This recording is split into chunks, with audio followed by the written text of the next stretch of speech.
I tell you, Jeff, I'm sure you were watching that race on Darlington Sunday night thinking, thank goodness I'm not on the box anymore. Yeah, I would not be looking forward to Monday. I can promise you that. The films that were going to be reviewed, the butt chewings that were going to be had, and the fact of what are we going to do to fix it? All of that's going to come into play, and Monday was going to be bad. Yeah, I mean, Tom, we talked about it in the tease. I mean, this is we know for years it's easier to pass people on pit road than it is to pass on the track, and how crucial these pit stops are. But again, we've seen mistakes made, and a lot of the contenders had mistakes made, and it may ultimately cost them championships. Well, it's a lot easier to lose a race than it is to win one. There are about a million different ways you can lose it, and this time it happened on pit road a lot.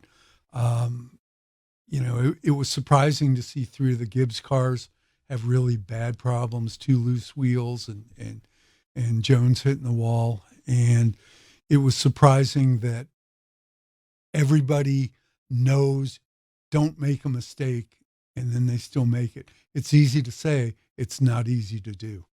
I was good, Jeff. I mean, we thought when we got to the single lug that we would take care of the loose wheel situation, but apparently not. The thing is, anything that can be tightened can be left loose. I think you've always got to remember that. And, we don't see a whole lot on the Indy cars because usually they take longer to fuel than even a Cup car does. So all of these factors come into play. But the main thing is, and again, I've worked on pit road my entire career, and it was always the motto, slow down to go fast. Make sure of what you're doing, because when you make that kind of mental mistake, all of a sudden it costs you not double. It usually winds up being triple what it would normally be. So by slowing down a little bit, it could have a huge outcome as far as how your night ends. And I'll point this out.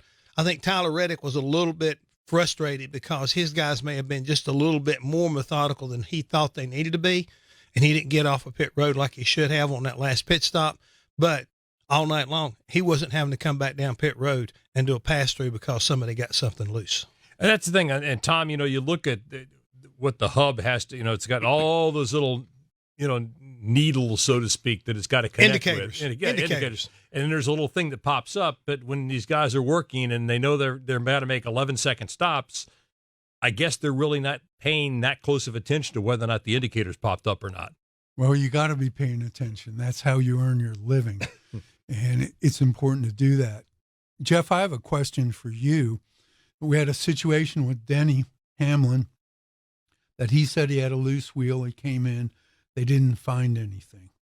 When you're talking and the driver says one thing and the crew chief can't find, or the crew can't find any evidence of that, how does that change, or does it change the dynamic with the crew chief and the driver? Do they not trust each other as much anymore? Do they question each other more, or do they just say, okay, bad night and move on?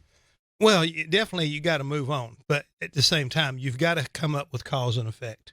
I mean, whenever you go into a meeting and you're trying to analyze something, if you can't walk out of there understanding the why it happened, then the meeting was a bust. You should have never even called the meeting if you're not able to come to a conclusion or be working on a conclusion. So when you get back to the racetrack next week, when we get ready to show up in Kansas, I mean, all these questions for all these teams who had these mistakes, they've got to be buttoned up, because that's the worst thing in the world, is for a driver to be getting ready to get down in that race car, not so much practice and qualifying, but for the race, and not have confidence that the guys that are going over the wall and the man especially that's calling his shots, he ain't got his full trust in. I mean, that's the thing. There may have been something else going on. And that's the reason why you need to figure this out, because it may have some time during the remaining 9 races pop up one more time. Well, that's the thing, because he said he had a loose tire, which meant he had a vibration. But when they put 4 fresh tires on, it was gone. So it could have been an out of balance tire or something along those lines, right?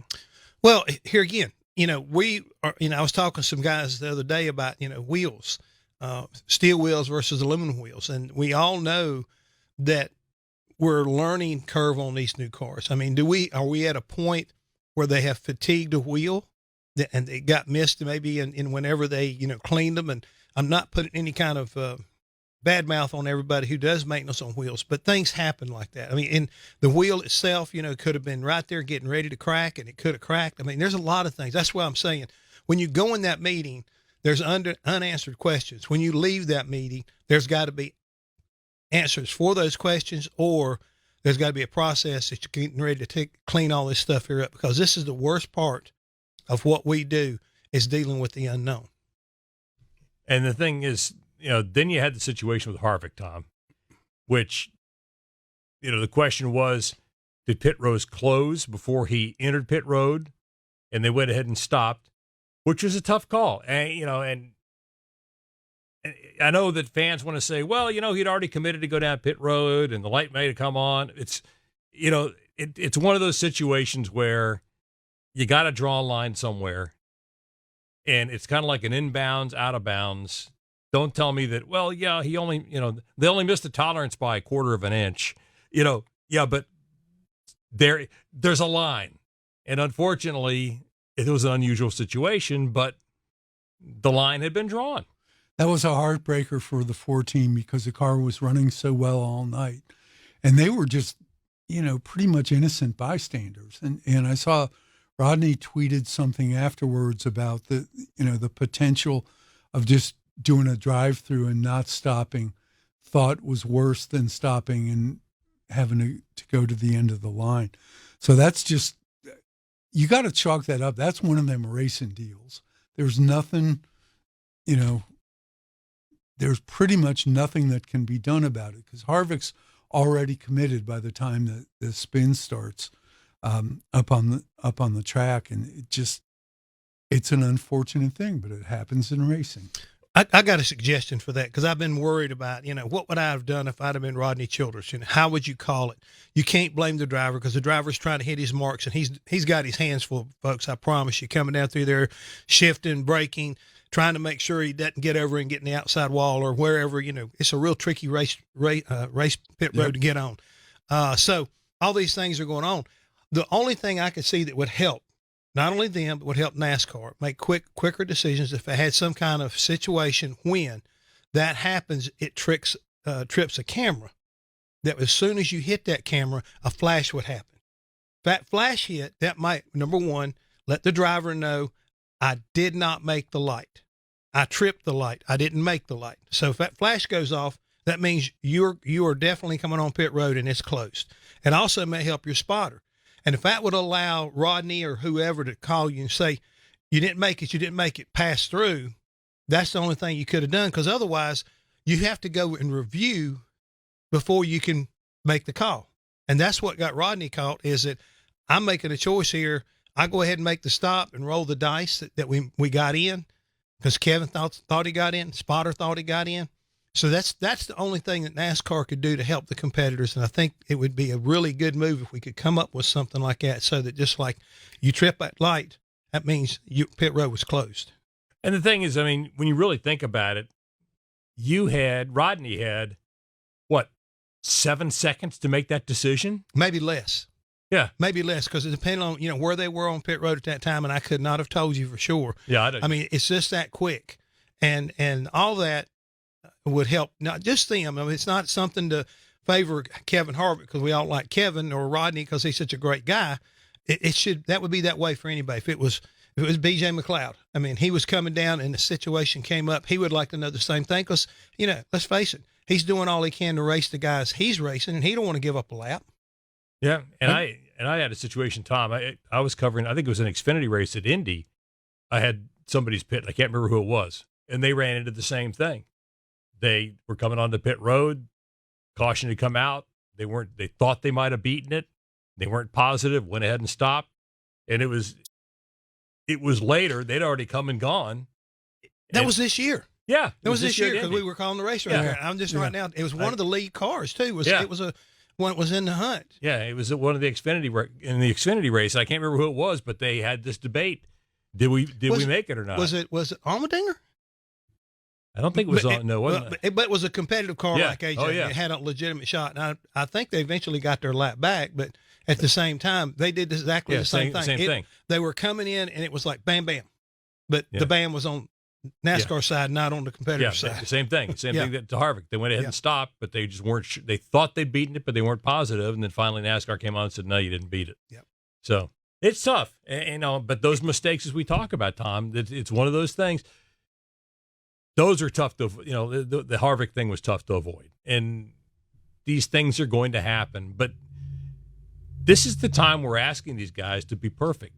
And now, going to Kansas, they really have to be perfect. They can't afford mistakes like that. No, they can't afford mistakes. And there's such a fine line here. You look and you think, well, the difference between Keselowski in 8th place and Stenhouse in 15th place is 21 points. You can make up 21 points. But here's the thing. If you go back, this playoff system started in 2014. So we're now entering into the 10th year of this playoff format. In the 9 years previously, if you finished the first race of the playoffs in 13th position to 16th position in points, 13th, 14th, 15th, or 16th in points, in 9 years, only 4 guys made it into the final 8. And only one guy who finished 13th to 16th in points in the first race made it to the final 4, and that was Harvick in 2015.